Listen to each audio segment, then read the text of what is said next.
Avis vascular centre మన దేశంలోనే the best varicose vein hospital.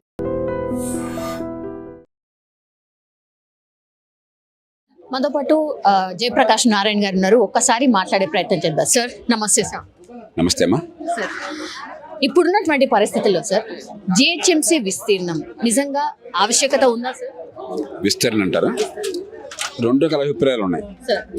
నగరం పెరగడం వల్ల ప్రణాళికాబద్ధంగా చేయొచ్చని ఒక వాదన, కానీ అన్వీల్డీ అయిపోయి అర్బన్ స్ప్రాల్ అయిపోతుంది, ఒక మెక్సికో నగరం లాగా విస్తృతంగా వెళ్ళిపోయని చెప్పనేది ఇంకో వాదన.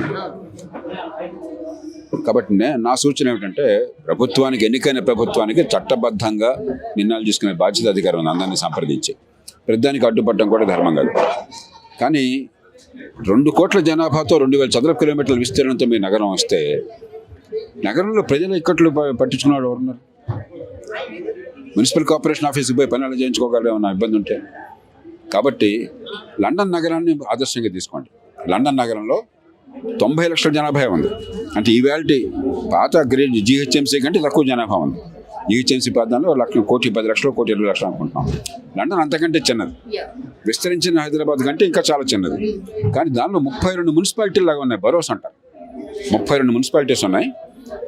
లండన్ నగరపాలక సంస్థ మేయర్ వీళ్ళంతా కూడా కేవలం 3-4 అంశాలు పరిమితం అవుతారు. మొత్తానికి కావాల్సినటువంటి ఇన్ఫ్రాస్ట్రక్చరు, నగరం మొత్తానికి కావాల్సిన కామన్ ఇన్ఫ్రాస్ట్రక్చరు, పబ్లిక్ ట్రాన్స్పోర్టు, పౌర రవాణా, పోలీసులు వాళ్ళ అధీనంలో ఉంటుంది. కాబట్టి పోలీసులు, ఫైర్ సర్వీసెస్ ఇంతవరకు వాళ్ళు చూస్తారు. కానీ స్థానికంగా మున్సిపల్ అవసరాలన్నీ కూడా ప్రతి బరోలో పనిజరిగిపోతుంది. కాబట్టి హైదరాబాద్ నగరాన్ని కూడా మీరు విస్తరించిన వాళ్ళకి నిర్ణయం తీసుకున్నారు కాబట్టి మన దానిలో అడ్డుపడాల్సిన అవసరం లేదు. కానీ ఒక 25-30 ప్రతి సర్కిల్ ఆఫీసు ఉన్నదాన్ని ఒక మున్సిపాలిటీగా గుర్తించేసి అక్కడ ఎన్నికైన కౌన్సిలర్స్ అంతా మున్సిపాలిటీగా వాళ్ళని ఏర్పాటు చేసి స్థానికంగా సివిక్ కమ్యూనిటీస్ అన్ని వాళ్ళ చేతుల్లో పెట్టి వార్డు కమిటీలు ఏర్పాటు చేయండి. రాజ్యాంగంలో వార్డు కమిటీలకు ఏర్పాటు ఉన్నది. మరి స్థానిక ప్రజల్ని వారి బాధ్యత తీసుకోవాలి, వారందరికీ అవకాశం ఇవ్వాలి. ఎందుకంటే మీ ఊళ్ళో, మీ కాలనీలో ఏ సమస్య మీకు తెలుసు కానీ ఇంకెవరికి తెలియదు. మీకే కొంత మున్సిపాలిటీ ఖర్చు పెట్టి డబ్బులు ఒక 20% మీకు ఇచ్చారనుకోండి ఆ వార్డు కమిటీకి, మీరే చేసుకోండి అని చెప్పాను. మీకు ఎవరి దగ్గరికి వెళ్ళక్కర్లేదు. కాబట్టి నగరం విస్తరిస్తున్నప్పుడు పరిపాలన వికేంద్రీకరించడం కూడా చేత కావాలి. లండన్ నగరం ఒక మంచి నమూనా. నేను గట్టిగా దాన్ని సూచిస్తున్నాను, ప్రభుత్వాన్ని పట్టించుకోమని చెప్పాను. సార్ ఇంకోటి ఏంటంటే చర్చ యూనియన్ టెరిటరీ కాబోతోంది, హైదరాబాద్ ని యూనియన్ టెరిటరీ చేయబోతున్నారు అనేది కూడా ఒక చర్చ. Sir is it possible? Possible అంటే పార్లమెంట్ తలుచుకుంటే ఏదైనా సాధ్యమే, కానీ రాజకీయంగా అదేమంత సాధ్యంగా నాకు కనిపించలేదు. ఎందుకంటే గతంలో రాష్ట్ర విభజన నేపథ్యంలో ఇది చర్చకు వచ్చింది. కానీ హైదరాబాద్ నగరం లేని తెలంగాణ ఆర్థికంగా చాలా బలహీనమవుతుంది.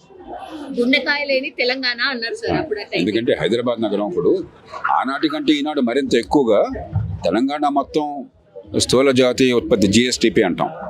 ఆ ఉత్పత్తి దానిలో హైదరాబాద్ నగరం, విస్తరించిన హైదరాబాద్ నగరంలో బహుశా 60-70% ఉంటుంది. కాబట్టి ఆర్థికంగా బలహీనపడుతుంది. అంచేత ఆ రకంగా అవసరం లేదు. ఒకవేళ ఇంకొక రాజధాని నగరం రెండవ రాజధానిగా చేయాలనుకుంటే తప్పలేదు, కానీ దానికి మీరు యూనియన్ టెరిటరీగా మార్చక్కర్లా. వాళ్ళకి ఒక 1000 ఎకరాలు కేటాయించి, బోలెడు భూములు ఉన్నాయి కాబట్టి ఆ 1000 ఎకరాలు వాళ్ళని పరిపాలించుకోమని, అది యూనియన్ చేతుల్లో పెట్టండి. హైదరాబాద్ నగరం మొత్తం యూనియన్ టెరిటరీగా చేయాల్సిన అవసరం లేదు. ఒకవేళ రెండో క్యాపిటల్గా మనం చేద్దాం అనుకున్నా కూడా దానికి ఒక మార్గం ఉన్నది. ఆ క్యాపిటల్లో ఉన్నటువంటి ఆ భవనాలు వాటికి మాత్రం దానికి యూనియన్ ప్రభుత్వానికి అధికారం ఇచ్చేయండి. ఒక చిన్న జోన్ అయిపోతుంది. ఆ చిన్న జోన్ ఇస్తే మనకు ఎవరికి అభ్యంతరం లేదు. కానీ నగరం మొత్తాన్ని యూనియన్ టెరిటరీ అనేది నాకు ఆశ్చర్య సాధ్యంగా కనిపించట్లేదు. పాసిబుల్ కాదంటారా సార్? పెద్ద ఎత్తున చర్చ అయితే నడుస్తుంది. రాజ్యాంగ పరంగా పాసిబుల్, అసాధ్యం కాదు. కానీ సామాజిక పరంగా, రాజకీయ పరంగా నాకు అది సాధ్యం కనిపించట్లేదు. రెండోది, సూత్రప్రాయంగా ఒక రాష్ట్రాన్ని యూనియన్ టెరిటరీగా మార్చడం మంచిది కాదు. ఎందుకంటే ఒక ఫెడరల్ వ్యవస్థ, ఇది సమాఖ్య వ్యవస్థ. ప్రత్యేక సందర్భంలో రాష్ట్ర విభజనప్పుడు ఆలోచించడం వేరు, మామూలు సందర్భంలో ఆలోచించడం. ప్రజల అభిప్రాయాన్ని పరిగణలో తీసుకోకుండా, అందరినీ విశ్వాసంలో తీసుకోకుండా పార్లమెంట్ బలవంతంగా చేశారనుకోండి, అది దేశానికి మంచిది కాదు. అంటే మళ్ళీ ఉద్యమం వచ్చే అవకాశం ఉంటుంది సార్. ఆల్రెడీ చూడలేదు, ఆ పరిస్థితి రాదు. రాజకీయంలో పార్లమెంట్ కానీ పార్టీలు కానీ ఏకపక్షంగా ఎలాంటి నిర్ణయం చేయరు. నాకు పూర్తిగా విశ్వాసం అన్నది. ఆ పరిస్థితి రాదు. రెండవ రాజధాని హైదరాబాద్లో పెట్టాలంటే సంతోషం, మనం ఆహ్వానించాలి. దానికోసం నగరాన్ని మీరు నగరం మొత్తాన్ని కేంద్రపాలిత ప్రాంతంగా చేయక్కర్లేదు. ఆ జాతీయ స్థాయిలో ఉన్న ఇక్కడ రెండో రాజధాని కోసం కావాల్సినటువంటి మౌలిక సదుపాయాల కోసం 1000-2000 ఎకరాలు కేటాయిద్దాం. ఆ దాన్ని జాతీయ స్థాయిలో ప్రభుత్వం పరిపాలించుకోమన్నాం, మనకు అభ్యంతరం లేదు. స్థానిక సంస్థల ఎన్నికల్లో అధికార పార్టీకి సంబంధించి కాంగ్రెస్ బాగానే సీట్లు సంపాదించింది. బట్ పర్ఫార్మెన్స్ వరస్ట్ ఉంటుంది అనుకున్న బీఆర్ఎస్ కూడా చాలా బాగా పర్ఫార్మెన్స్ చేసింది సార్. ఇక లేదు, అసలు బీఆర్ఎస్ఏ లేదు, ఇక ఉండబోదు అనే వాళ్ళకు నిజం చెప్పాలంటే ఇది ఒక మంచి ఆన్సర్ అనుకోవచ్చు సార్.